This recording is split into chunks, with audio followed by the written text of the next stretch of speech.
महात्मा गांधी जी रविन्द्रनाथ टैगोर जी के पास रुके हुए थे। बाहर बहुत सारे शिष्यों की भीड़ थी जो टैगोर को देखना चाहते थे और गांधी जी से मिलना चाहते थे। जैसे हम और हमारे भैया भरतलाल बैठते हैं तो बाहर बहुत भीड़ इकट्ठी हो जाती है। इन्हें लोग मिलना चाहते हैं, देखना चाहते हैं। कुछ लोग मेरे आकर्षण में भी आ जाते हैं कि भैया आए, दर्शन कर लें, देख लें, फोटो खिंचा लें। तो टैगोर साहब बहुत देर तक बाल काटते रहे, दाढ़ी के बाल ठीक करे, अपने बाल ठीक करे, कपड़े ठीक करे। तो गांधी जी को शंका हुई। गांधी जी ने कहा, आप जैसे बड़े गुरु को, इतने बड़े आदमी को नोबेल पुरस्कार मिल गया, उसे अपनी साज सज्जा में इतनी मेहनत नहीं करनी चाहिए। ये कोई अच्छी बात है? आप तो तपस्वी आदमी हो, कहां बाल वाल काट रहे? टैगोर ने जो बात कही उससे गांधी जी को भी दीक्षा मिली। गुरुदेव ने कहा कि आप तो अहिंसा के पुजारी हैं। हिंसा केवल मारने से नहीं होती, किसी के मन के भाव की हत्या भी हिंसा होती है। मेरे सारे शिष्य अपने गुरु को सुदर्शन देखना चाहते हैं, मैं उनके भाव की हत्या नहीं करना चाहता, इसलिए मैं ये तैयारियां कर रहा हूं। राम कथा तो सागर है, इसमें जो जितनी डुबकी लगाएगा उतने नवनीत, उतने मोती लेके आएगा। मैंने कल भी यह बात कही थी कि गोस्वामी जी को पढ़ते समय प्रत्येक पंक्ति को हर वर्ष 2-2 बार पढ़ो, पता नहीं किस बार क्या अर्थ निकलेगा। रायपुर से प्रोफेसर रचना लिखती हैं कि पूजा करते समय कई बार मन में अलग अलग तरह के विचार आते रहते हैं। मंत्र पाठ करते समय मन यंत्रवत कहीं और चल रहा होता है और मंत्र चलता रहता है, मन कहीं और अटका होता है। 2-3 मिनट से ज्यादा कंसंट्रेट नहीं कर पाती, बाद में बहुत देर तक गिल्ट होती रहती है, क्या करूं? ये समस्या बहुत लोगों की है, यहां बैठे लोगों की। और जो कुछ लोगों ने हाथ उठाया है, निश्चित रूप से आपकी भी समस्या है। बहुत देखो कितने लोगों ने हाथ उठा दिया है कि सबकी यही समस्या है। कितनी भारी मात्रा में यह समस्या है जिसका समाधान होना चाहिए था। तो पहले तो इस प्रश्न के भेजने वाली को बहुत बहुत शुभकामना, आशीर्वाद कि उसने अपने माध्यम से हजारों लोगों के मन में उठ रहे संदेह को एक उत्तर देने का प्रयास कराने का कोशिश की। उसका बहुत बहुत शुक्रिया। मन की 3 अवस्थाएं होती हैं, एक सतोगुण है, एक रजोगुण है, एक तमोगुण है। सतोगुण अर्थात हमारी चेतना में जो भी सात्विक तत्व है वो सतोगुण के कारण है। आप यहां पर आए, आपने देखा कि बच्चियों का विवाह हो रहा है, और बच्चियों की विवाह कैसे हो रहा है? एक पीठ के पीठाधीश्वर अपनी निजी वेदना को लोक मंगल की वेदना बना रहे हैं। गोस्वामी जी द्वारा प्रारंभ किए जाने पर मैंने वंदना पढ़ी, स्वांतः सुखाय तुलसी रघुनाथ गाथा, यानी कि ये मैंने अपने आनंद के लिए लिखी है और इससे लोक का मंगल हो जाए तो बहुत अद्भुत है। उन्होंने अपनी बहन के विवाह में जो आर्थिक दिक्कत देखी, एक सामान्य सांसारिक भाई की तरह उनके मन में विचार आया कि बुंदेलखंड की किसी बहन को वो कष्ट ना झेलना पड़े उसके भाई को जो मुझे झेलना पड़ा। तो उन्होंने संकल्प लिया कि मैं अपनी सामर्थ्य भर इतनी कन्याओं का विवाह कराऊंगा। ये उद्बोधन पीठिका है, माता सरस्वती की कृपा का क्षण है, बागेश्वर पीठ में बैठा हुआ हूं। आज आप 150 करा रहे हैं, मेरी शुभकामना है कि वो दिन आएगा कि हिंदुस्तान की प्रत्येक निराश्रित बच्ची का विवाह आपके संकल्प के माध्यम से ही होगा, मंदिरों से ही होगा। हम इस सोने को कहां ले जाएंगे जो हमारे मंदिरों में पड़ा हुआ है? इस पेटियों में आए हुए इस पैसे का हम क्या करेंगे? इसलिए प्रत्येक बेटी को यह लगे कि अगर उसका कन्यादान करने के लिए, मैं तो खैर कन्यादान के तो निषेध में ही हूं, मैं स्वयं तो इसे मानता ही नहीं हूं, लेकिन इस विवाह संस्थान को पूरा करने के लिए कहीं कोई नहीं है तो गांव ज्वार के किसी मंदिर के किसी पीठाधीश्वर पर, किसी पुजारी के पास वो जाकर उसकी मां कह दे कि भैया हम पर तो ब्याह करने लायक नहीं है, अब बालाजी जाने और आप जाने, तो बालाजी अपनी बहन की शादी ऐसे करें जो बड़े बड़े धन्ना सेठ ना कर पाते हो, बड़े बड़े रईस ना कर पाते। इस संकल्प के लिए अपनी संचित राशि में से जो आप दान देते हैं, आपका मन बनता है कि मैं भी कुछ दे जाऊं, मेरा भी कुछ लग जाए, ये सतोगुण है। सड़क पर निराश्रित घूमते हुए एक पशु को कुछ बच्चे कुछ शैतान बच्चे मार रहे हैं, आप उन्हें डांटते हैं। उस निराश्रित गैया को, उस निराश्रित धर्म के प्रतीक बनकर युधिष्ठिर के साथ गए कुत्ते को, शीतला माता के समय पूछे जाने वाले गधे को जब आप बचाते हैं तो ये आपका सतोगुण है। जब आप सुबह सुबह स्नान करके नहा के धो के कपड़ा पहनते हैं कि ये वाली धोती साफ है, ये वाली शर्ट साफ है, मैं जरा बाल ठीक से बना लूं, तो ये रजोगुण है और ये कोई खराब बात नहीं है। महात्मा गांधी जी रविन्द्रनाथ टैगोर जी के पास रुके हुए थे।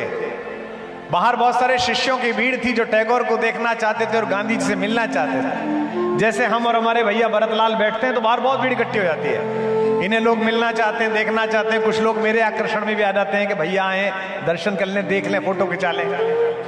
तो टैगोर साहब बहुत देर तक बाल काटते रहे, दाढ़ी के बाल ठीक करे, अपने बाल ठीक करे, कपड़े ठीक करे। तो गांधी जी को शंका हुई। गांधी जी ने कहा, आप जैसे बड़े गुरु को, इतने बड़े आदमी को नोबेल पुरस्कार मिल गया, उसे अपनी साज सज्जा में इतनी मेहनत नहीं करनी चाहिए। ये कोई अच्छी बात है? आप तो तपस्वी आदमी हो, कहां बाल वाल काट रहे? टैगोर ने जो बात कही उससे गांधी जी को भी दीक्षा मिली। गुरुदेव ने कहा कि आप तो अहिंसा के पुजारी हैं। हिंसा केवल मारने से नहीं होती, किसी के मन के भाव की हत्या भी हिंसा होती है। मेरे सारे शिष्य अपने गुरु को सुदर्शन देखना चाहते हैं, मैं उनके भाव की हत्या नहीं करना चाहता, इसलिए मैं ये तैयारियां कर रहा हूं। तो रजोगुणी होना कोई अपराध नहीं है। बड़ी कार खरीदना, बड़ा मकान बनाना, बड़ा धन कमाना, अच्छे से विवाह संस्कार बच्चों के करने, बड़ा सब कुछ बड़ा बड़ा करना, ये कोई अपराध नहीं है। बस एक अपराध है, अगर ये धन संग्रह परपीड़ा से किया हुआ है तो अपराध है। ये धन संग्रह पुरुषार्थ से किया हुआ है और इससे दूसरे की पीड़ा का निवारण हो तो ये रजोगुण भी सतोगुण में परिवर्तित हो जाता है। गमों की आंच पर आंसू उबाल कर देखो, बनेंगे रंग किसी पर तो डाल कर देखो, और तुम्हारे दिल की चुभन भी जरूर कम होगी, किसी के पांव से कांटा निकाल कर देखो। तो नियमित अभ्यास से आप तमोगुण से सतोगुण तक की यात्रा कर सकते हो। अंदर तमोगुण हो तो इस पे भी शर्माना मत, यह प्रकृति का सत्य है। सबके अंदर थोड़ा थोड़ा कलुष है। सोना भी 24 कैरेट जो होता है उसका गहना नहीं बनता, उसमें 1 कैरेट तांबा मिलाया जाता है तो उसमें गहना बनता है। मैं जो कहना चाह रहा हूं इसको आप तक पहुंचाने के लिए इस ध्वनि विस्तारक यंत्र का सहारा लेना पड़ता है। ये रजोगुण है, इसमें कार्बन इस्तेमाल हुआ है अंदर, वो तमोगुण है, और जो आपके अंदर तक राम उतर रहा है ये सतोगुण है। तीनों यात्राएं एक साथ हो रही हैं। तो रचना से ये कहना है कि गिल्ट की क्या आवश्यकता है। श्लोक ढंग से नहीं पढ़ा गया, इसमें गिल्ट किस बात की? श्लोक मन में चल रहा था और उस समय अपनी कोई और बात ध्यान आई, तो इसमें गिल्ट के क्या बात है? अगर आप प्राप्त अवस्था में हो तो मन अजपा जाप में चलता रहता है अंदर अंदर। बहुत सारे लोग मुझे फेसबुक पे लिखते हैं, कुछ लोग एयरपोर्ट पे मिल जाते हैं, आप संत लोग बैठे हैं, आपसे भी पूछते होंगे अभी कितने लोगों ने हाथ उठा दिया कि हमारी भी यही समस्या है।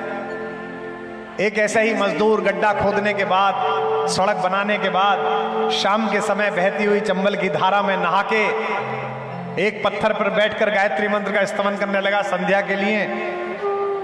उच्चारण में दोष था, ओम भूर्भुवः तत्सवितुर्वरेण्यं। सामने से एक पंडित जी गुजरे, एक विद्वान गुजरे, उन्होंने कहा बड़ा मूर्ख आदमी है तू, क्या कर रहा है? उन्होंने कहा साहब भगवान की पूजा कर रहा हूं, भगवान सविता के माध्यम से परम चेतना तक संदेश पहुंचा। भगवान तक तेरी पूजा पहुंचेगी नहीं, चूंकि तू तो श्लोक ही गलत बोल रहा है। भगवान कैसे समझेगा कि तू क्या चाहता है? मजदूर ने कहा कि महाराज आप क्या करते हैं? बोले मैं कॉलेज में प्रोफेसर हूं। बोले आपका बच्चा कितना बड़ा है? बोले मेरा बच्चा 6 साल का है। अक्षर जोड़ने सीख गया? बोले हाँ सीख गया। बोले आपका बच्चा स्कूल से आपको एक चिट्ठी लिखे तो आप उसमें उसके भाव देखोगे कि स्पेलिंग मिस्टेक देखोगे? तो उन्होंने कहा मैं तो भाव देखूंगा। बोले जब आप बाप होकर भाव देख सकते हो तो मेरा बाप भी भाव देख रहा है।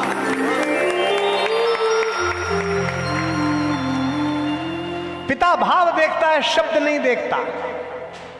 पिता के अंदर एक चेतन तत्व और परम पिता परमात्मा। मैं बालाजी महाराज के दर्शन के लिए गया 3 दिन पहले, मैं और हमारे भरतलाल दोनों दिल्ली से उतरे। इनका बड़ा मन था कि भैया पहले आप वहीं उतरिए, पहले सीधे मंदिर चलिए। बड़े भावुक ये भी थे मुझे बताते समय, कहां सन्यासी बाबा तपस्या करते थे, कहां दादा गुरु महाराज का स्थान था।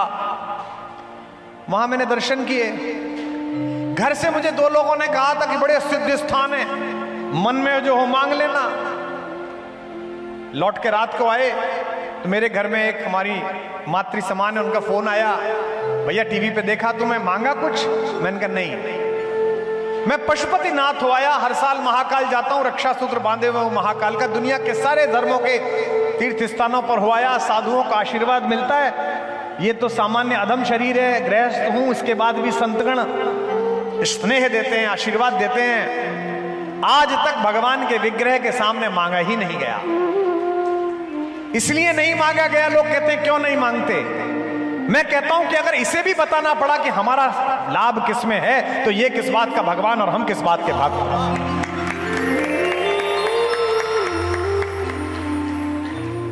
जब 22 तारीख को पहली बार शालिग्राम पर्वत से निकली हुई शिला में अरुण योगीराज के कौशल से सजी हुई भगवान की दिव्य प्रतिमा सामने आई, हम और शास्त्री जी वहां थे। भारत के 5000 नवनीत तत्व वहां इकट्ठे थे। मैं फिर दोहराता हूं, जब मुझे देखा तो मुझे रात को पत्रकारों ने पूछा कि आपको कैसा लगा। वहां से उतरते ही मैं घाट पर गया जहां मीडिया के कैमरे लगे हुए थे, बुला रखा था चैनल्स ने।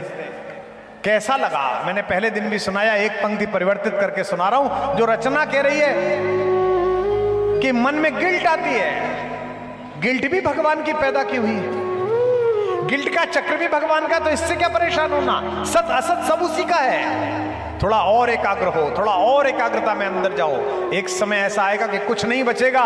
यहां प्रेम करने वाले युवक बैठे होंगे, मुझे अक्सर लिखते हैं चिट्ठी, भाई साहब मैंने प्रेम किया, मेरा प्रेम सफल नहीं हुआ। मैं कहता हूं ये वाक्य ही गलत है, मैं प्रेम का कवि हूं। 2 वाक्य खर्च करने की क्या जरूरत है, ये तो वाक्य की बर्बादी है। मैंने प्रेम किया, प्रेम सफल नहीं हुआ, ये मूर्खतापूर्ण वाक्य है। मैंने प्रेम किया, इतने में ही सफल हो गया कि आपने प्रेम किया।